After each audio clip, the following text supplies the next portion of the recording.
আসসালামু আলাইকুম শিক্ষার্থী বন্ধুরা, তোমরা সবাই ভালো আছো। অনলাইন ক্লাসে স্বাগতম। করোনা ভাইরাসের এই মহামারীর সময়ে আমরা সবাই খুব অসহায় অবস্থায় আছি। আমরা তোমরা তোমাদের পড়াশোনাটাকে সুন্দরভাবে চালিয়ে নিতে পারছো না। বিদ্যালয়ে এসে আমরা তোমাদেরকে পারছি না সেরকম করে দিতে, কারণ সব শিক্ষা প্রতিষ্ঠান বন্ধ। তার জন্য আমরা তোমাদেরকে দেখতে পাচ্ছি না, তোমরা আমাদের ক্লাসগুলো পাচ্ছি। সেই জন্য এই সুবিধার্থে আমাদের লেখাপড়া যেন পিছিয়ে না যায়, তার জন্য আমাদের বিদ্যালয়ের প্রধান শিক্ষক একে.এম. আখতার হোসেন স্যার আমাদেরকে সাজেশন করেছেন যে তোমাদের পড়াশোনাকে কীভাবে চালিয়ে নেওয়া যায়, সেই সুবিধার্থে আমরা যেন অনলাইনে ক্লাস নিই এবং তোমরা যেন উপকৃত হও, আমরাও যেন তোমাদেরকে কিছু পরিমাণ সাহায্য করতে পারি। পড়াশোনা যেন বন্ধ না হয়, পড়াশোনা নিজস্ব গতিতে চলে এবং তোমরা যেন ভালোভাবে তোমাদের পাঠ চালিয়ে নিয়ে যেতে পারো এবং রুটিন মাফিক তোমাদের কাজকে চালাতে পারো। সেই জন্য আমাদের এই আয়োজন। তোমরা সবাই বই খাতা নিয়ে বসো। আমি আজকে অষ্টম শ্রেণী বাংলাদেশ, আমি বিলকিস বিল্লাহ, বাংলাদেশের বিশ্ব পরিচয় Comilla modern high school Comilla. আজকে আমি অষ্টম শ্রেণী ক্লাস নিব। বাংলাদেশের বিশ্ব পরিচয়ের চতুর্থ সপ্তাহ। শিক্ষার্থী বন্ধুরা, আমাদের পাঠের নাম হচ্ছে টেকসই উন্নয়ন অভিষ্ট, অর্থাৎ SDG। SDG যদি ইংরেজি করতে যাই, আমরা অ্যাপ্লিকেশনে যাই, তাহলে দেখবো সাস্টেইনেবল ডেভেলপমেন্ট গোলস। এটা হচ্ছে যে টেকসই উন্নয়ন অভিষ্ট, এটার একটি লক্ষ্যমাত্রা 15। প্রত্যেকটা লক্ষ্যমাত্রা কিছু সময় দেয়া থাকে, ওই সময়ের উপরে ডিপেন্ড করে এই প্রোগ্রামগুলো চালু করা হয়। এর আগে যেটা ছিল সেটা হচ্ছে MDG, যে M হচ্ছে মিলেনিয়াম ডেভেলপমেন্ট গোলস, সেটা ছিল 2000 থেকে 2015। তার আগে আমরা কিছু পূর্বের কথাগুলো আগে একটু জেনে নিই। যে জাতিসংঘের সম্পর্কে তোমরা নিশ্চয়ই পূর্বের ক্লাস 7-এ জেনেছো। একটু জাতিসংঘের বিষয়ে যদি বলি, 1945 সালে 24শে অক্টোবর জাতিসংঘের সূচনা হয়। সূচনা হওয়ার কারণটা হচ্ছে তখন দেশে সারা বিশ্বে দুটি বিশ্বযুদ্ধ হয়েছিল, প্রথম বিশ্বযুদ্ধ এবং দ্বিতীয় বিশ্বযুদ্ধ। সে প্রেক্ষিতে সারা পৃথিবীতে একটা অরাজক পরিস্থিতি, তারপরে মানুষের দ্বন্দ্ব, দেশে দেশে দ্বন্দ্ব, এরকম অবস্থা থাকার প্রেক্ষিতে তখন পৃথিবীর মধ্যে কিছু কিছু মানে মানুষ যারা সবার ভালো চায়, এই ধরনের দেশ এবং মানুষরা মিলে একটি যে সংস্থা তৈরি করতে চেয়েছে, সেটাই হচ্ছে জাতিসংঘ। জাতিসংঘ বিভিন্ন দেশের মধ্যে যে সহযোগিতা, বিভিন্ন দেশের মধ্যে যে আক্রমণাত্মক কার্যকলাপ, সেগুলো থেকে রক্ষা করার জন্য জাতিসংঘ সব দেশকে সাহায্য এবং যে সহযোগিতা করে থাকে। সেই প্রেক্ষিতে জাতিসংঘেরই একটি উদ্যোগ হচ্ছে SDG, যেটা কিনা 2015 থেকে 2030 পর্যন্ত তার সময়কাল। তার আগে আরেকটা উদ্যোগ ছিল, সেটার নাম ছিল MDG, মিলেনিয়াম MDG। এটা হচ্ছে মিলেনিয়াম ডেভেলপমেন্ট গোলস। এটার সময়কাল ছিল 2000 থেকে 2015 পর্যন্ত। এই লক্ষ্যমাত্রাটা আমরা যখন পার করে এসেছি, তারপর থেকে 2015 25শে সেপ্টেম্বরে টেকসই উন্নয়ন অভিষ্ট লক্ষ্য করা হয়, সবার সামনে পেশ করা হয়। যে এটার ইংরেজি নাম হচ্ছে যে সাস্টেইনেবল ডেভেলপমেন্ট গোলস, টেকসই উন্নয়ন অভিষ্ট। এখন হচ্ছে যে সময়ের দাবি, এই লক্ষ্য অর্জনের উপরে ভিত্তি করে যে MDG অর্জন করা হয়েছিল। MDG সফলভাবে করার প্রেক্ষিতে আমরা SDG-তে ঢুকলাম এবং SDG আমাদেরকে যেমন আগে যেই 2000 থেকে 2015 MDG-তে যে যা ছিল তা ছিল চরম দারিদ্র্য, ক্ষুধা থেকে মুক্তি, সর্বজনীন প্রাথমিক শিক্ষা, সর্বক্ষেত্রে নারী পুরুষের সমতা এনে নারীর ক্ষমতায়ন, শিশু মৃত্যুর কমানো, মায়ের স্বাস্থ্য উন্নয়ন, HIV বা AIDS ভাইরাস, যে ম্যালেরিয়া ও অন্যান্য রোগ প্রতিরোধ। টেকসই পরিবেশ পরিবেশ নিশ্চিত করাও ছিল এবং আন্তর্জাতিক সম্পর্কগুলোকে অংশীদারত্বের ভিত্তিতে প্রতিষ্ঠা করার জন্যই এই যে এমডিজি প্রতিষ্ঠিত হয়েছিল, তার প্রেক্ষিতেই এখন এসডিজি আমাদের জন্য পরিলক্ষিত হয়েছে। এখন এসডিজির আরেকটি নাম হচ্ছে আমাদের ধরিত্রীর রূপান্তর টেকসই উন্নয়ন 2030 এজেন্ডা। এর অভিষ্ট লক্ষ্য হচ্ছে 17টি। এবার আমরা চলে যাব পার্ট নাম্বার 1-এ, যার নাম হচ্ছে বাংলাদেশের প্রেক্ষাপটে জাতিসংঘ ঘোষিত টেকসই উন্নয়নের গুরুত্ব। Part number 1। শিক্ষার্থী বন্ধুরা, আমরা পার্ট নাম্বার 1-এ চলে আসছি। পার্ট নাম্বার 1-এর নাম হলো বাংলাদেশের প্রেক্ষাপটে জাতিসংঘ ঘোষিত টেকসই উন্নয়নের লক্ষ্যমাত্রা। জাতিসংঘ যে এসডিজির মূল উদ্দেশ্য হলো বিশ্বের সকল দেশের মধ্যে ক্ষুধা দারিদ্র্য নিরসন করে একটি দেশের সাথে আরেকটি দেশের মধ্যে কিভাবে সম্পর্ক ভালো করা যায়, বৈদেশিক বাণিজ্য সুন্দরভাবে করা যায়, সামাজিক অর্থনৈতিক এবং রাজনৈতিক সম্পর্কগুলোকে কিভাবে সুন্দরভাবে পরিচালিত করা যায়, তার প্রেক্ষিতে এই এমডিজির পরে এসডিজি পরিচালিত হয়েছে। এই এমডিজির লক্ষ্যমাত্রাকে আমরা সঠিকভাবে পরিচালনা করার পর আমাদেরকে এসডিজিতে পদার্পণ করতে হয়েছে এবং এসডিজি পদার্পণের সময় 2015 সালে 25শে সেপ্টেম্বর এই যে এসডিজি ঘোষিত হয়, তখন এই ঘোষিত হওয়ার টাইমে 17টি যে অভিষ্ট লক্ষ্য ছিল এসডিজি, তারপরে 169টি ছিল লক্ষ্যমাত্রা আর 230টি ছিল যে নির্ধারক। এগুলোর উপরে ডিপেন্ড করে এসডিজি তৈরি করা হয়েছে। এখন মূলত 2016 সালে জাতিসংঘের সদস্য দেশগুলো তাদের নিজ নিজ দেশের আর্থসামাজিক অবস্থার আলোকে টেকসই উন্নয়নের অভিষ্ট লক্ষ্য অর্জনে কাজ করেছে। এর থেকে বাংলাদেশও পিছিয়ে ছিল না। আমাদের দেশ ইতিমধ্যে সহস্রাব্দ উন্নয়ন লক্ষ্য অর্থাৎ এমডিজি অর্জনে সক্ষম হয়েছে। এমডিজি অর্জনের সক্ষমতা দেখিয়ে বাংলাদেশ নিম্ন মধ্যম আয়ের দেশে পরিণত হয়েছে। বাংলাদেশকে 2021 সালের মধ্যে ডিজিটাল বাংলাদেশ ও মধ্যম আয়ের দেশে পৌঁছাতে হলে এসডিজি অর্জন করতে হবে। কোনো অবস্থার ইতিবাচক পরিবর্তনই হলো উন্নয়ন, কিন্তু এই উন্নয়ন কার্যক্রমের ফলাফল যদি ভয়াবহ হয় তাহলে টেকসই উন্নয়ন করা সম্ভব নয়। টেকসই উন্নয়ন হলো একটি দেশের সামগ্রিক ধারণা, সেখানে মানুষের চাহিদা পূরণ করতে প্রাকৃতিক সম্পদকে যথাযথ ব্যবহার করতে হবে, তবে নিঃশেষ করা যাবে না বা ক্ষতি করা যাবে না। উন্নয়নের ফলাফল বিবেচনা করে ক্ষতিকর প্রভাব প্রশমনের জন্য আগে থেকে আমাদের প্রয়োজনীয় সতর্কতাগুলো অবলম্বন করতে হবে। যেমন আমাদের ক্ষুধামুক্ত দেশ যদি করতে হয় তাহলে অধিক ফসল ফলাতে হবে। এই অধিক ফসল ফলাতে গিয়ে যদি আমরা কীটনাশক বেশি ব্যবহার করি তাহলে আমাদের স্বাস্থ্যহানি হবে এবং পরিবেশ এবং জীববৈচিত্র্য ক্ষতিগ্রস্ত হবে। এইসব থেকে যে আমাদেরকে রক্ষা পাওয়ার জন্য আমাদেরকে প্রচুর পরিমাণে জমিতে জৈব সার ব্যবহার করতে হবে। তাই খাদ্য উৎপাদনও বাড়ানো সম্ভব হবে, কীটনাশক থেকে সহনশীল পর্যায়ে পরিমিত পর্যায়ে থাকতে পারবো আমরা।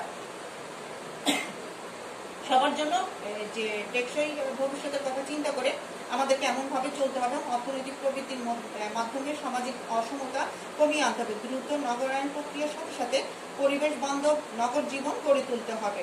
আমাদের দেশ উন্নয়নশীল দেশের কাতারে উন্নীত হতে যাচ্ছে। এজন্য জনসংখ্যার তুলনায় আয়তন সীমিত আয়তনের বিপুল জনসংখ্যার ভার বহন করতে অপরিকল্পিত উন্নয়ন প্রক্রিয়া অব্যাহত রয়েছে। এতে জীবন ও পরিবেশ মারাত্মক ক্ষতিগ্রস্ত হচ্ছে।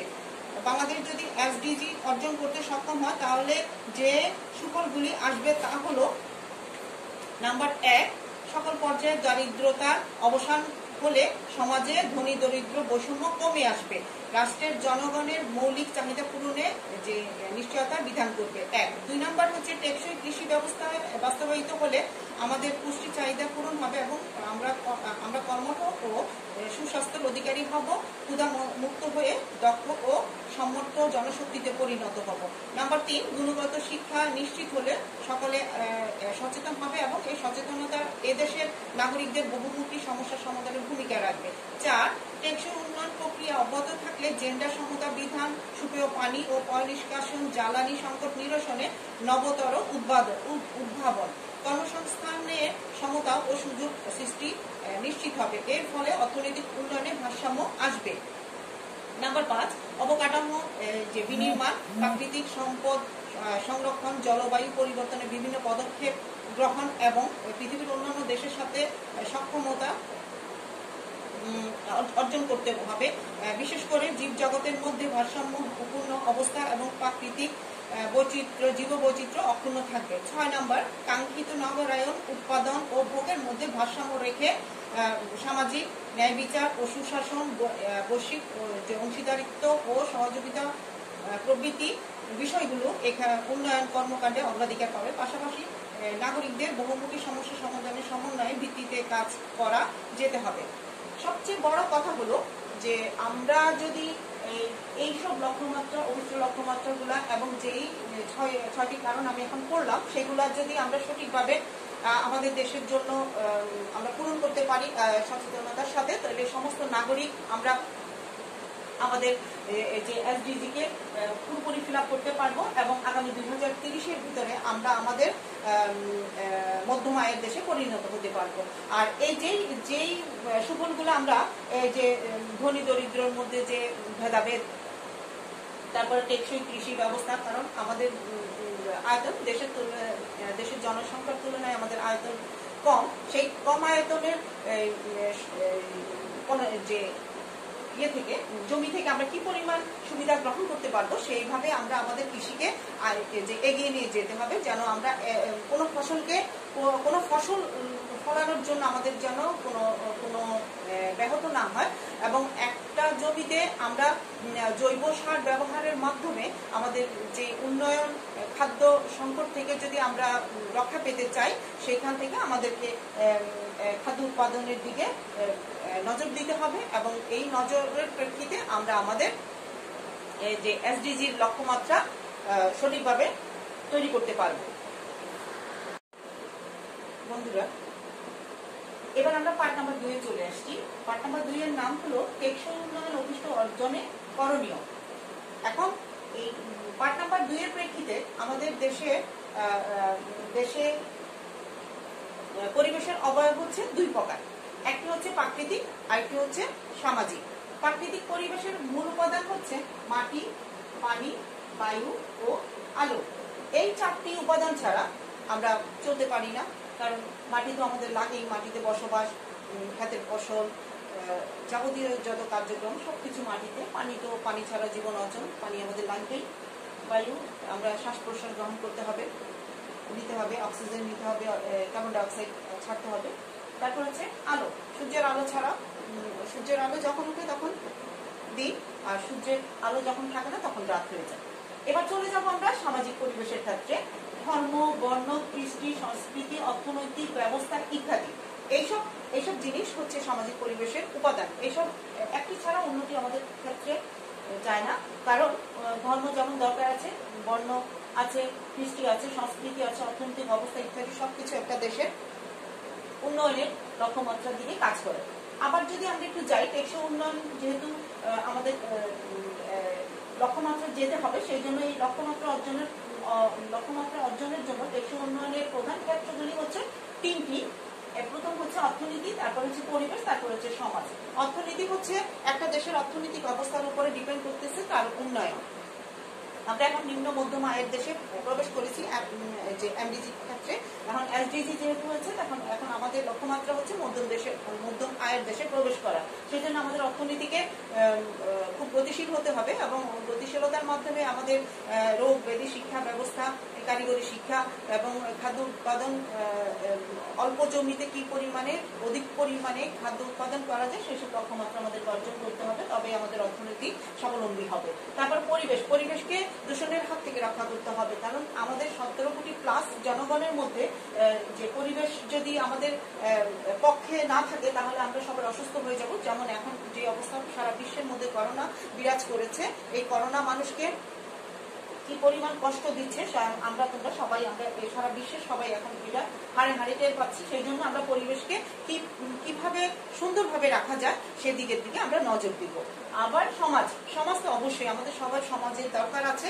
সমাজ ছাড়া আমরা এক পাও লড়তে পারি না, কারণ আমাদের মানুষ হচ্ছে সামাজিক জীব, তার সমাজ ছাড়া কোনো উপায় নাই। সেই জন্য আমরা সমাজকে যেন সুন্দর কুলস মুক্ত রাখতে পারি সেদিকে আমরা নজর দিব। আচ্ছা, এবার আমরা একটু আলোচনা করতে চাই যে অনুকূল আবহাওয়ার কারণে এদেশের মাটিতে উৎপাদন ভালো হয়। তো এখন যেহেতু মাটিতে উৎপাদন মানে যে এসডিজির তো প্রধান যে লক্ষ্যমাত্রা সেটা হচ্ছে খাদ্য উৎপাদন যেন সঠিকভাবে থাকে। এতে যদি আমাদের বাইরে থেকে কোনো খাদ্য আমদানি করতে না হয় তাহলে আমরা বিশাল পরিমাণের টাকা আমাদের দেশের বাইরে চলে যায়। সেই জন্য আমরা ওই বিশাল টাকাকে দেশের বাইরে যেহেতু পাঠানো না হয় সেই জন্য আমাদেরকে খাদ্য উৎপাদনের দিকে নজর দিতে হবে। অনেক সময় প্রতিকূল আবহাওয়ার এই দেশের জনজীবন বিপন্ন হয়, যেমন ঝড়, জলোচ্ছ্বাস, বন্যা, খরা, কালবৈশাখী, টর্নেডো, অতিবৃষ্টি, অনাবৃষ্টি, শৈত্যপ্রবাহ ইত্যাদি। এসব দুর্যোগ মোকাবিলা করে আমাদেরকে বেঁচে থাকতে হয়।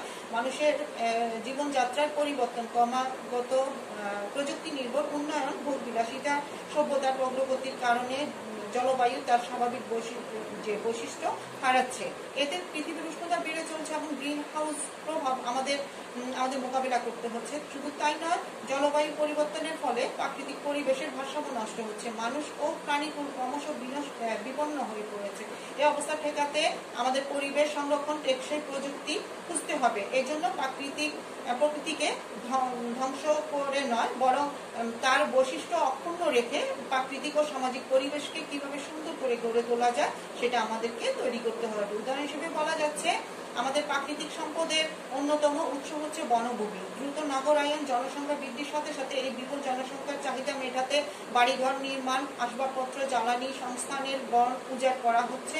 গাছপালা আমাদের প্রয়োজনীয় অক্সিজেন সরবরাহ করে, মানব সমাজকে রক্ষা করে, মানুষের নিঃসৃত কার্বন ডাইঅক্সাইড গ্যাস গ্রহণ করে, প্রাণী ও উদ্ভিদকুলের মধ্যে ভারসাম্য রক্ষা করে। এই কারণে আমাদের উন্নয়ন ও সমৃদ্ধির স্বার্থে গাছ কাটার পাশাপাশি বনায়ন অব্যাহত রাখতে হবে। বড় বড় দালান কোঠা, প্রয়োজনীয় শিল্প কারখানা ও প্রতিষ্ঠান গড়ে উঠেছে।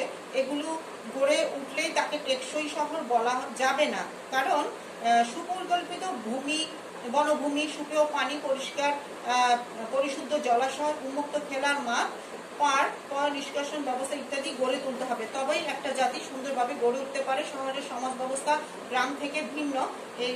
এখানে মানুষ বিভিন্ন কাজে সারাদিন ব্যস্ত থাকে, তাই টেকসই শহরে শিশুদের দেখাশোনার জন্য শিশু দিবা যত্ন কেন্দ্র এবং প্রবীণদের সেবা যত্নের জন্য প্রবীণ কল্যাণ কেন্দ্র গড়ে তোলা দরকার। এখন এই যে কারণগুলো, যে অর্থনীতি, পরিবেশ এবং সমাজ নিয়ে এতক্ষণ আমরা আলোচনা করেছিলাম।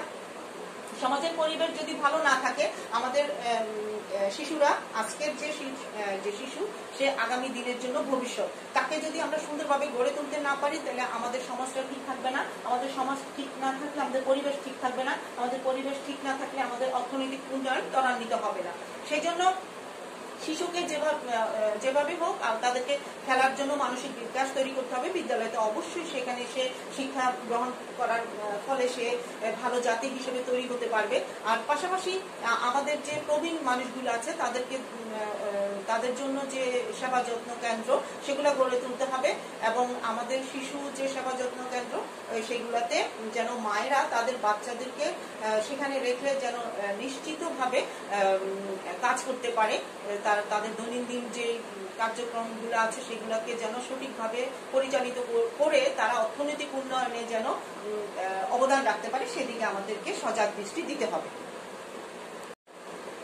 শিক্ষার্থী বন্ধুরা, তখন আমরা সমাজ নিয়ে আলোচনা করেছিলাম, এবার আমরা পরিবেশ নিয়ে আলোচনা করব। পরিবেশের বিষয়টা হচ্ছে যে তিনটি ক্ষেত্র ছিল, মানে ক্ষেত্রের মধ্যে একটি হচ্ছে অর্থনীতি, একটি হচ্ছে পরিবেশ, আর একটি হচ্ছে সমাজ। আগের অংশে আমরা সমাজ নিয়ে আলোচনা করেছি, এবং আমরা পরিবেশ নিয়ে আলোচনা করছি। পরিবেশের ভারসাম্য রক্ষার জন্য জলজ ও স্থলজ দুই ধরনের প্রাণীকে আমাদের সংরক্ষণ করতে হবে। এবং আমাদের সবচেয়ে বড় সম্পদ হচ্ছে বঙ্গোপসাগর। এই বঙ্গোপসাগরে আমরা প্রচুর পরিমাণে জলজ প্রাণী পেয়ে থাকি। সেখান থেকে মাছ থেকে শুরু করে বিভিন্ন ধরনের জলজ প্রাণী আমাদেরকে বিভিন্ন দৈনন্দিন জীবনে বিভিন্নভাবে আমাদের উপকারে আসে। সেই উপকারে আসা প্রাণীগুলোকে আমরা যদি সংরক্ষণ করতে না পারি, আমরা যদি সহযোগিতাপূর্ণ আচরণ করতে না পারি, তাহলে আমাদের এই বঙ্গোপসাগরে থেকে পাওয়া যেই জলজ উদ্ভিদগুলা, প্রাণীগুলা, সেগুলাকে আমরা যে হারাতে বসতে হবে। আর এদের বিচরণ যেন সঠিকভাবে হয় এবং এরা যেন সঠিকভাবে আমাদের দেশে আমাদের উপকারে বিচরণ করতে পারে, সেদিকে আমরা সজাগ দৃষ্টি দিব। তারপরে যদি আমরা চলে যাই, আমাদের আরেকটি জাতীয় সম্পদ আছে, সেটা হচ্ছে সুন্দরবন। সুন্দরবনের সবচেয়ে বড় যে জিনিসটা হচ্ছে সেটা হচ্ছে রয়্যাল বেঙ্গল টাইগার। তাকে আমাদেরকে রক্ষা করতে হবে। এই রয়্যাল বেঙ্গলের সংখ্যা আমাদের দেশে অনেক কমে গেছে। তার যেন অবাধ বিচরণ সে করতে পারে এবং সে যেন ভালোভাবে তার এলাকায় চলাফেরা করতে পারে এবং কোনো ধরনের ভয় ভীতি যেন তার মধ্যে কাজ না করে, সেভাবে যেন সে বিচরণ করতে পারে। এখন আমরা যদি ওদেরকে বাঁচার জন্য যদি বিভিন্ন ধরনের সাহায্য সহযোগিতা করে থাকি, তাহলে আমরা ভয়ানক বিপজ্জনক অবস্থা থেকে রক্ষা পেতে পারবো।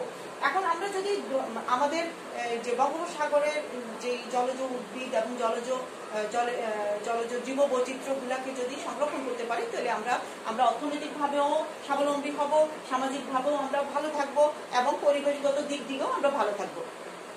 আর এবার যদি আমরা আমাদের সুন্দরবনের দিকে যাই, সুন্দরবন ছাড়াও আমাদের যে আরো বনগুলো আছে, ছোটখাটো বনগুলো, সেগুলোর যদি গাছগুলাকে আমরা যে অবাধে না কাটি, আমাদের দৈনন্দিন ব্যবহারের জন্য জ্বালানি হিসেবে, তারপরে আসবাবপত্র তৈরি করার জন্য, তারপর ঘর বাড়ি তৈরি করার জন্য যদি আমাদের বনায়নকে আমরা ধ্বংস না করি, তাহলে আমরা আমাদের বাংলাদেশের মধ্যে আমরা সুন্দরভাবে বসবাস করতে পারবো। অতিবৃষ্টি, অনাবৃষ্টি, খরা, তারপরে শৈত্যপ্রবাহ, যে ভূমিকম্প, এসবের থেকে রক্ষা পেতে পারি। আমাদের যে মাননীয় প্রধানমন্ত্রী আমাদেরকে বলেছেন একটি গাছ কাটার পর আমরা যেন 5টি গাছ লাগাই। অবশ্যই সেটা আমাদের পালন করা দরকার আছে, কারণ আমরা যেটা ছাড়ি সেটা হচ্ছে কার্বন ডাই অক্সাইড, আর গাছ যেটা ছাড়ে সেটা হচ্ছে অক্সিজেন।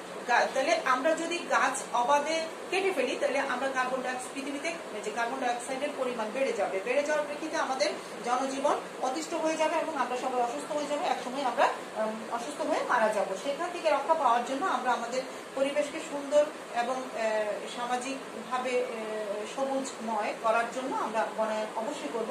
আর এই বনায়নের প্রেক্ষিতে আমরা যদি জ্বালানি হিসেবে আমাদের কোনো গাছপালাকে ব্যবহার করে না থাকি, তাহলে আমরা বিভিন্ন অসুবিধা থেকে রক্ষা পাবো। এখন আমরা একটু দেখতে পারি গোবর এবং বর্জ্য। আমরা সবাই কম বেশি গ্রামের বাড়িতে কম বেশি সবাই গবাদি পশু পালন করে থাকে। সেই গবাদি পশুর যে গোবর, সেটা কিন্তু অনেক বড় ধরনের একটি উপাদান, গ্যাস, জৈব উপাদান।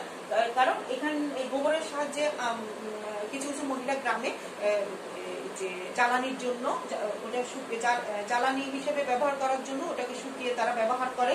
এবং অথবা গোবর যে কি বলে বিভিন্ন ভাবে জমিতে দেয়া হয়, গাছপালায় দেওয়া হয়, এবং ওখানে দেওয়ার পর যদি বেশি পরিমাণে থেকে থাকে, তাহলে সেই গোবর এবং বর্জ্যকে যদি আমরা ব্যবহার করার মাধ্যমে আমরা কম্পোস্ট সার পেতে পারি। তাহলে কম্পোস্ট সারটা যদি আমরা পাই, তাহলে আমাদেরকে বিভিন্ন ধরনের যে রাসায়নিক সারগুলা কলকারখানায় তৈরি করা হয়, সেই কলকারখানার রাসায়নিক সার আমাদের ব্যবহার করা হবে না।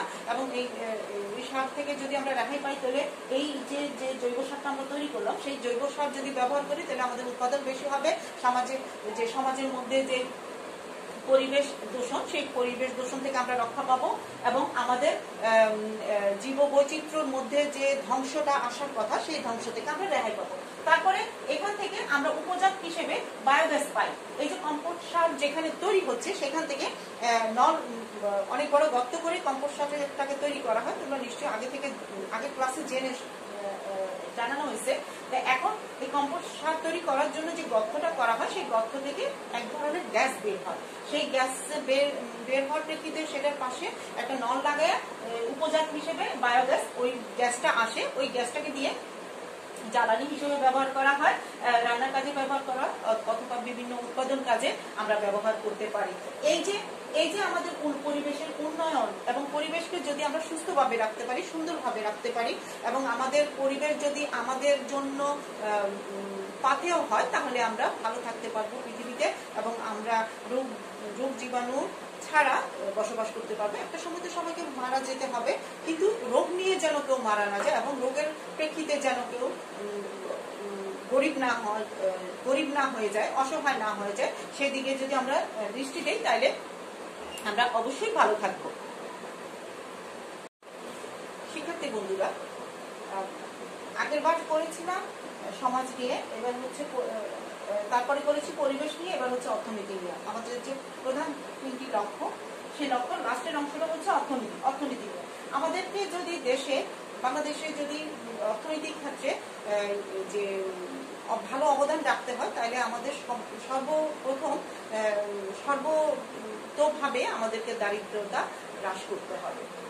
কোনোভাবেই মানুষ যেন দরিদ্র থাকতে না পারে, সবাইকে কাজের যে নিশ্চয়তা দিতে হবে, সবাইকে শিক্ষা গ্রহণ করতে হবে, কেউ যেন অশিক্ষিত না থাকে।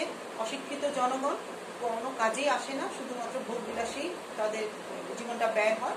সেজন্য সাক্ষরতা সম্পূর্ণ মানুষ যেন হয় এবং তারা সাক্ষরতা হবার পর যেন তাদের যেই কাজে তার মনকে নিবেশ করবে, সেই কাজে যেন সে দক্ষ এবং পারদর্শী হয় এবং কারিগরি শিক্ষার মাধ্যমে যেন সে তার শিক্ষাকে এগিয়ে নিয়ে যেয়ে তার জীবনকে সুন্দর করতে পারে এবং অর্থনৈতিক ক্ষেত্রে যেন সে তার অবদান রাখতে পারে। কারণ একটা দেশের শিক্ষিত জনগণ অথবা সাক্ষরতা সম্পূর্ণ জনগণ যদি অর্থনীতির ক্ষেত্রে জোরালো ভূমিকা রাখে, তাহলে সেই দেশ কখনো পিছিয়ে থাকতে পারে না এবং সেই ক্ষেত্রে টেকসই উন্নয়ন অভিষ্ট লক্ষ্য কখনোই যে ব্যাহত হবে না। এবং আমাদের মতো বাংলাদেশে আমরা যেহেতু নিম্ন মধ্যম আয়ের দেশে এখন অবস্থান করছি, এখন আমাদের লক্ষ্যমাত্রা হচ্ছে মধ্যম আয়ের দেশে পৌঁছানো।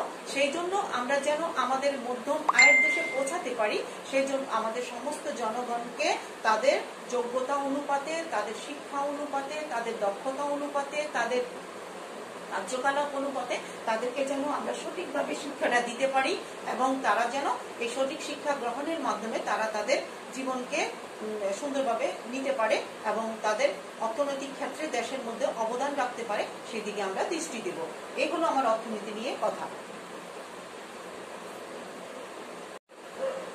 শিক্ষার্থী বন্ধুরা, এবার আমরা আলোচনা করবো টেকসই উন্নয়ন অভিষ্ট লক্ষ্য অর্জনের নেতিবাচক দিকগুলো। এতক্ষণ আমরা ভালো ক্ষেত্র, তারপরে ভালো দিকগুলো নিয়ে আলোচনা করেছি। অবশ্যই প্রত্যেকটা জিনিসের একটা সুফল এবং কুফল দুটোই থাকে। এখন সেই নেতিবাচক বা কুফল দিকটা নিয়ে আলোচনা করছি। আমাদের পরিবেশ ও অর্থনীতি,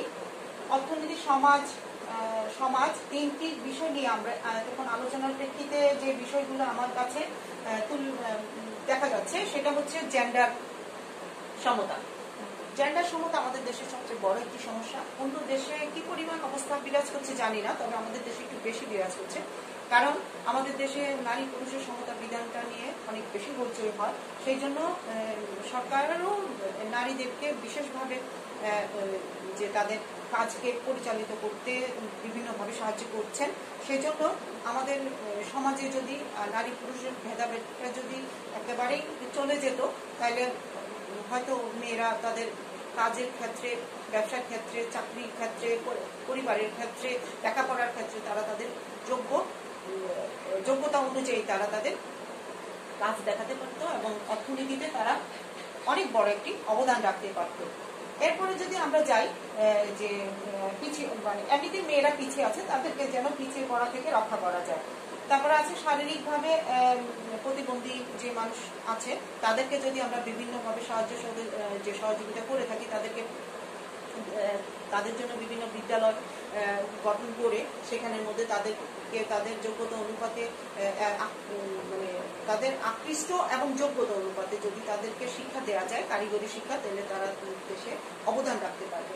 এই দৃষ্টিগুলা অনেক সময় আমাদের মধ্যে মানা হয় না। তার জন্য এই কিছু অংশ অবহেলিত মানুষগুলা তারা তাদের কাজ দেখিয়ে তারা দেশকে স্বাবলম্বীর পথে নিতে পারে না, তদুপরি নিজেও যেতে পারে না। আর হচ্ছে যে নারীকে যদি আমরা যথাযথ শিক্ষা, প্রশিক্ষণ, চলাচল, মতামতের প্রকাশ, এসব ক্ষেত্রে যদি আমরা যোগ্যতা দিয়ে থাকি, তাহলে তারা ভালো করবে।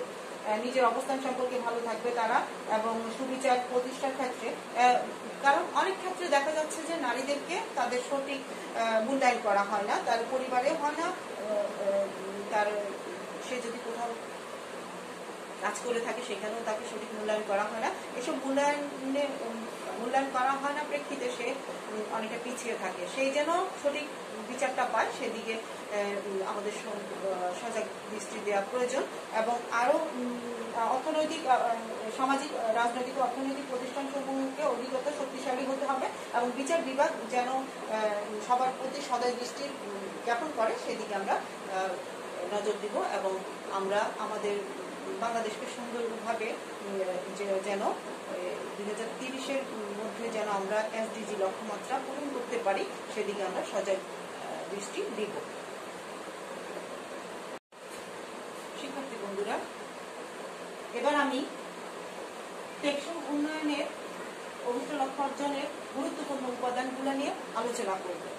এই গুরুত্বপূর্ণ উপাদান হচ্ছে 5টি: জনগণ, ধরিত্রী, সমৃদ্ধি, শান্তি ও অংশীদারিত্ব। জনগণ, একটা দেশের জনগণ হচ্ছে ওই দেশের জন্য মূল চাবিকাঠি।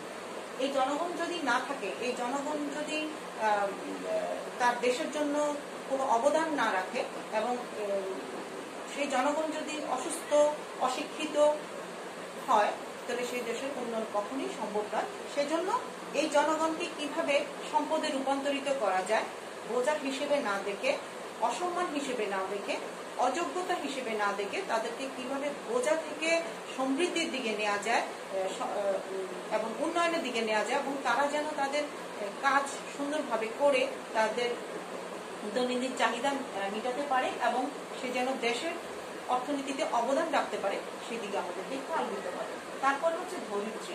ধরিত্রী হচ্ছে পৃথিবী। পৃথিবী পুরা পৃথিবী এখন করোনা ভাইরাসে আক্রান্ত।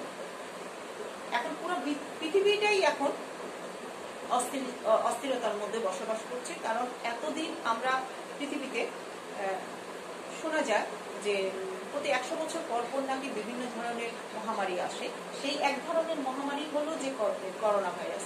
সেই কারণ 100 বছরের ভিতরে মানুষ পৃথিবীটাকে এতভাবে ব্যবহার করেছে যে এত খারাপ ভাবে ব্যবহার করেছে যে তারা পৃথিবী আর সেটা সহ্য করতে পারছে না। তার জন্য সে সেটা থেকে রেহাই পাওয়ার জন্য সে আজ করোনা ভাইরাস নামক একটি ভাইরাস পৃথিবীতে পাঠিয়েছে, যার ফলে আমরা আজ এই করুণ অবস্থায় বসবাস করছি। সবাই যে স্বাস্থ্য যে সচেতনতা বিধি অবলম্বন করে আমরা নিজ নিজ কাজগুলো পরিচালিত করছি। তার উপায় নাই, কারণ দেশ এবং সারা পৃথিবী এখন পুরো ভাইরাসে আক্রান্ত।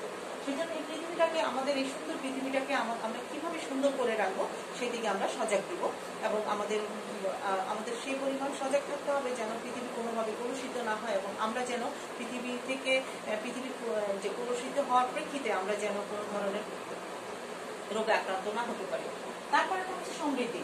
অবশ্যই পৃথিবী যখন ভালো থাকবে, পৃথিবীতে যখন একটা দেশ তার জনগণকে নিয়ে ভালো থাকবে, তার দেশটা ভালো থাকবে, তখন তার সমৃদ্ধি এমনিতেই বেড়ে যাবে। কারণ সুস্থ মানুষ হচ্ছে একটা দেশের চাবিকাঠি, উন্নয়নের চাবিকাঠি। সেই উন্নয়নের জন্য সে যদি তার সুস্থতা দিয়ে, তার লেখাপড়া দিয়ে, তার অর্থনৈতিক কার্যক্রম দিয়ে যদি সে দেশকে সমৃদ্ধির দিকে পৌঁছায় নিতে পারে, তাহলে সেই দেশ অনেক অর্থনৈতিকভাবে ভালো থাকবে।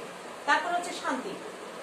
এখন সারা পৃথিবীতে অশান্তি বিরাজ করছে, কারণ হচ্ছে যে পৃথিবীকে এত খারাপভাবে ব্যবহার করার প্রেক্ষিতে পৃথিবী তার সেই খারাপটাকে আর গ্রহণ করে নিতে পারছে না, বিধায় সে তার করোনা নামক একটি ভাইরাস পৃথিবীতে ছেড়েছে। এটা থেকে এই ছাড়ার প্রেক্ষিতে সবার শান্তি বিনাশ হয়েছে। সেই শান্তি বিনাশ থেকে রক্ষা পাওয়ার জন্য আমরা আমাদের পৃথিবীটাকে, আমাদের দেশটাকে, আমাদের সারা যে ধরিত্রীকে আমরা যেন সুন্দরভাবে রাখতে পারি সেদিকে আমরা খেয়াল দিব, এবং একে অপরের সাথে যেন যুদ্ধে না যাই, হিংসা বিদ্বেষ না করি, বিভিন্ন আক্রমণ না করি, তাইলে আমরা আমাদের শান্তি বিরাজ করতে পারবো। তারপরে হচ্ছে অংশীদারিত্ব। অংশীদারিত্ব হচ্ছে সবারই সবকিছুর মধ্যে অংশীদারিত্ব থাকে।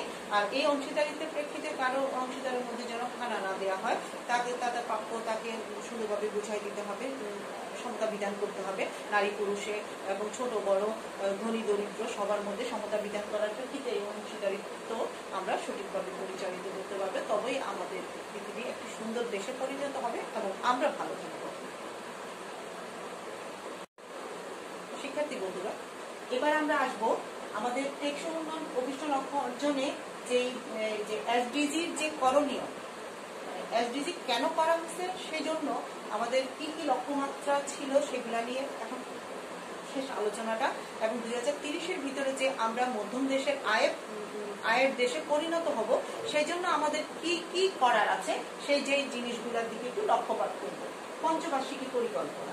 শিক্ষার্থী বন্ধুরা, আমরা জানি একটা দেশের সরকার 5 বছর গণতান্ত্রিক পদ্ধতিতে যদি কোনো সরকার একটা দেশ পরিচালনা করে, তাহলে সে 5 বছরের জন্য থাকে এবং এই 5 বছরে সে তার উন্নয়নের সমস্ত ধরনের চাবিকাঠি সে ফলো আপ করে থাকে এবং সে যেন ভালো পঞ্চবার্ষিকী পরিকল্পনা দিতে পারে সেদিকে সে নজর দিয়ে দেয়।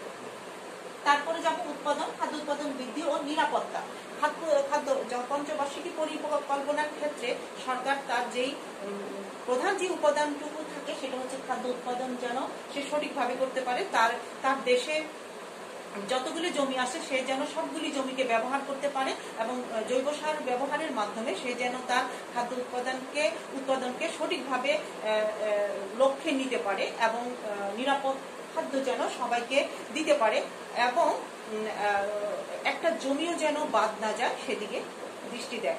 বর্তমানে আমাদের প্রধানমন্ত্রী শেখ হাসিনা বলেছেন যে করোনাকালীন সময়ে যেন আমরা আমাদের কোন একটিতে জমিও যেন আমরা ফাঁক না রাখি, সব জমিতে যেন আমরা চাষাবাদ করি এবং আমাদের যে লসটুকু হয়েছে করোনাকালীন সময় সেই লসটা যেন আমরা অন্তত কিছু পরিমাণ পূরণ করতে পারি।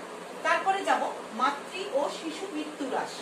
অবশ্যই আজকে অনেক বছর থেকে আমাদের এমডিজির ক্ষেত্রে যদি আমরা দেখি, তাহলে আমাদের ক্ষুধা দারিদ্র্যের পর শিক্ষার পরে যে স্টেপটা ছিল মাতৃ এবং শিশুর যে স্বাস্থ্য বিষয়টা সেটা ছিল এবং সেটা আমরা সুন্দরভাবে এমডিজিতে পূরণ করতে পেরেছি এবং এসডিজির ক্ষেত্রে সেটাকে কিভাবে হ্রাস করা যায়, তাহলে আমাদের দেশে মাতৃ মৃত্যু হারও কমে যাবে, শিশু মৃত্যুর হারও কমে যাবে এবং শিশু মৃত্যুর হার কমার প্রেক্ষিতে আমরা যেই জনগণ আমরা পাবো সেই জনগণ সঠিক জনগণ পাবো।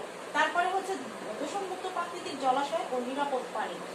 আমাদের যে জলাশয়গুলো আছে আমরা আমাদের জলাশয়কে সঠিকভাবে আমরা ব্যবহার করি না, আমরা বিভিন্ন ধরনের বর্জ্য পদার্থ ফেলে থাকি। জলাশয়ের পাশে আমরা বিভিন্ন ধরনের কারখানা তৈরি করে থাকি, এই কারখানার বর্জ্যগুলো আমাদের এই জলাশয়ে যায়, পানি পুকুর নদী খাল বিল এসবের মধ্যে যেয়ে এই পানিকে নষ্ট করে দেয়। এতে জীব বৈচিত্র্য নষ্ট হয় এবং পানি দূষণের মাধ্যমে আমরা যে জনগণ দেশের মধ্যে বসবাস করি আমরা বিভিন্নভাবে অসুস্থ হয়ে যায়। সেই সব থেকে রক্ষা পাওয়ার জন্য আমরা আমাদের জলাশয়কে রক্ষা করব এবং প্রাকৃতিক জলাশয় যেগুলো সেগুলোকে আমরা সুন্দরভাবে পরিচ্ছন্ন করে রাখবো এবং আমরা নিরাপদ পানি ব্যবহার করব। পানিতে আমরা কখনো ময়লা কিছু ফেলবো না, যেন আমরা ময়লা কিছু না ফেললে আমাদের পানি ভালো থাকবে এবং আমরা যে পানিটা শুকনো পানি খেয়ে থাকবো সেটা আমাদের শরীরের জন্য ভালো হবে। তারপরে আমরা যাব যে কার্বন ডাই অক্সাইড নিঃসরণ হ্রাসকরণ ও নবায়নযোগ্য সাশ্রয়ী জ্বালানি। আমরা জানি কার্বন ডাই অক্সাইড আমরা ফেলি আর আমরা যেটা গ্রহণ করি সেটা হচ্ছে অক্সিজেন। তাহলে এই বিষয়টা থেকে আমরা একটা জিনিস খেয়াল করতে পারছি, আমরা যেহেতু অক্সিজেন গ্রহণ করি তাহলে আমাদের দেখতে হবে যে অক্সিজেন আমাদেরকে গ্রহণ করার প্রেক্ষিতে কি আমাদেরকে সবচেয়ে বেশি সাহায্য করতে পারে। দেখা গেল গাছ হচ্ছে আমাদের পরম বন্ধু, কারণ আমরা যদি গাছ কেটে ফেলি তাহলে আমাদের পরিবেশ তো দূষণ হবেই এবং আমরা অক্সিজেনের মাত্রা থেকে অনেক দূরে সরে যাব। কারণ এই কার্বন ডাই অক্সাইড যখন আমরা নিঃসরণ করি তখন সেই কার্বন ডাই অক্সাইডকে গাছ গ্রহণ করে থাকে আর গাছ যেটা নিঃসরণ করে অক্সিজেন সেটা আমরা গ্রহণ করে থাকি। তাহলে আমরা গাছের সাথে আমাদের জীবনটা ওতপ্রোতভাবে জড়িত এবং আমরা এই গাছ যেন আমরা একটি গাছ কাটার প্রেক্ষিতে আমরা 5টি গাছ লাগাবো এবং আমরা যেন এই কার্বন ডাইঅক্সাইডের মাত্রা যেন বাড়িয়ে ফেলতে না পারে সেই জন্য আমরা গাছের দিকে নজর দিব এবং জ্বালানি নবায়নযোগ্য আমরা যেন গাছ কেটে জ্বালানি হিসেবে ব্যবহার না করি। আমরা নবায়নযোগ্য কিভাবে আমাদের জ্বালানি রান্না তো করতেই হবে, সেটাকে কিভাবে আমরা অন্য উদ্ভাবনের মাধ্যমে আমাদের উদ্ভাবনী শক্তির মাধ্যমে যেন আমরা নতুন কিছু উদ্ভাবন করতে পারি, সেভাবে যেন আমরা জ্বালানি ব্যবহার করতে পারি। তারপর আমরা চলে যাব গুণগত শিক্ষার কাছে। দেখা গেছে যে যেই দেশে আমাদের দেশে 17 কোটি প্লাস মানুষ আছে, সবাইকে তাদের গুণগত শিক্ষা গ্রহণ করা সম্ভব হয় না।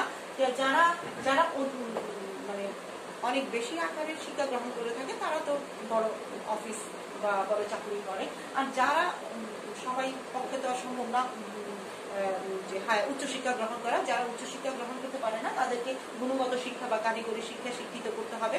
এবং দেশের জনগণকে যদি আমরা প্রচুর পরিমাণে কারিগরি শিক্ষা শিক্ষিত করতে পারি তাহলে আমাদের দেশ স্বনির্ভর হবে এবং স্বদেশী পণ্য যেন আমরা সবাই ব্যবহার করতে পারি এবং আমরা যেন বিদেশ থেকে কোনো পণ্য আমদানি করতে না হয়। তাহলে সেই দেশ যে দেশ থেকে আমরা আমদানি করবো আমাদের টাকা চলে যাবে, সেই টাকা চলে যাওয়ার থেকে যদি আমরা রক্ষা করতে পারি তাহলে আমাদের সমস্ত জনগণকে যারা যারা উচ্চশিক্ষা গ্রহণ করতে পারেন তাদেরকে যেন গুণগত শিক্ষা গ্রহণের মাধ্যমে আমরা কাজে স্বাবলম্বী করতে পারি। তারপরে চলে যাব আমরা গণতান্ত্রিক প্রতিষ্ঠানগুলোর শক্তিশালীকরণ এবং অংশীদারিত্ব। গণতান্ত্রিক বিষয়টা হচ্ছে একজন সরকার 5 বছর একটা দেশে অবস্থান করে, তো সে তখন পঞ্চবার্ষিকী পরিকল্পনার মাধ্যমে সে তার সরকারি কার্যক্রমগুলি চালিয়ে থাকে। সেই গণতান্ত্রিক যে প্রতিষ্ঠানগুলো থাকে সংসদ, জাতীয় সংসদ, বিচার বিভাগ, শাসন বিভাগ, এই বিভাগগুলো যদি 3টা বিভাগ যদি সুন্দরভাবে পরিচালিত হয়ে থাকে তাহলে আমাদের যে সমস্ত 17 কোটি প্লাস জনগণের যে অংশীদারিত্বের বিষয় থাকে সেটা সমতাভাবে বন্টন হবে এবং নারী পুরুষের যে সমতা বিধান সেটা সুন্দরভাবে হবে এবং আমরা জাতি হিসেবে একটা সুন্দর এবং সুঠাম জাতি হিসেবে পৃথিবীতে বেঁচে থাকতে পারবো এবং আমাদের সুনাম চারদিকে ছড়িয়ে পড়বে। এইসব প্রেক্ষিতে যদি আমরা এই যে 7টা বিষয় এখানে দেখলাম যে এসডিজির লক্ষ্য পূরণে, তাহলে এই জিনিসগুলো যদি আমরা মেনে চলি এবং আমরা যদি আমাদের করণীয় কাজগুলো যদি আমরা সঠিকভাবে করে থাকি তাহলে আমরা আলহামদুলিল্লাহ আমরা 2030-এর মধ্যে আমরা আমাদের দেশকে মধ্যম আয়ের দেশে পরিচালিত করতে পারবো। শিক্ষার্থী বন্ধুরা, আমরা আমাদের পাঠ শেষ করলাম। এখন এই পাঠ থেকে আমরা যে জিনিসগুলো শিখলাম বা জানলাম তার কিছু আলোচনা এখন আমরা করতে চাই। কয়েকটা প্রশ্ন আমি তোমাদেরকে দিয়ে দিব, সেগুলো তোমরা বাসায় পড়ে আবার পুনরায় পাঠটাকে পড়ে তোমরা লিখবা এবং পড়বা। এবং এর পাঠের মধ্যে কিছু কিছু জায়গায় ছোট ছোট প্রশ্ন আছে, এমসিকিউ প্রশ্ন, সেই প্রশ্নগুলো তোমরা নিজে নিজে চেষ্টা করবা। দয়া করে তোমরা খাতা কলম খোলো, আমি একটু করে প্রশ্ন বলছি, তোমরা একটু দেখো। টেকসই উন্নয়ন অর্জনে করণীয় কাজ কি? এটা 1। 2, জাতিসংঘ কবে প্রতিষ্ঠা করেছিল এবং জাতিসংঘের আন্ডারে কয়টি দেশ আছে? 2। 3, টেকসই উন্নয়নের যে প্রয়োজনীয়তা তোমার নিজের ভাষায় লেখো। 4, পরিবেশ বান্ধব শহর গড়ে তুলতে তোমার কি কি করণীয়? 5, আমাদের দেশে টেকসই উন্নয়নের প্রেক্ষিতে দারিদ্র্য নির্মূলকরণে তুমি কি পদক্ষেপ নিতে পারো? এই 5টি প্রশ্ন আমি এখন তোমাদেরকে দিয়েছি। শিক্ষার্থী বন্ধুরা, তোমরা তোমাদের স্বাস্থ্যবিধি মেনে বাসায় অবস্থান করবে, পরিবারের সাথে থাকবা, লেখাপড়া করবা। তোমাদের প্রধান শিক্ষক থেকে যেই ধরনের তোমাদের বিভিন্ন নিউজগুলো আসবে সেগুলোর দিকে খেয়াল রাখবা, তোমাদের ক্লাস টিচারের প্রতি নজর দিবা, আর নিজ নিজ পাঠে অবশ্যই মনোনিবেশ করবে, ঠিক মতো পড়াশোনা করবে, খাবে, রেস্ট নিবে এবং ভালো থাকবে। আসসালামু আলাইকুম।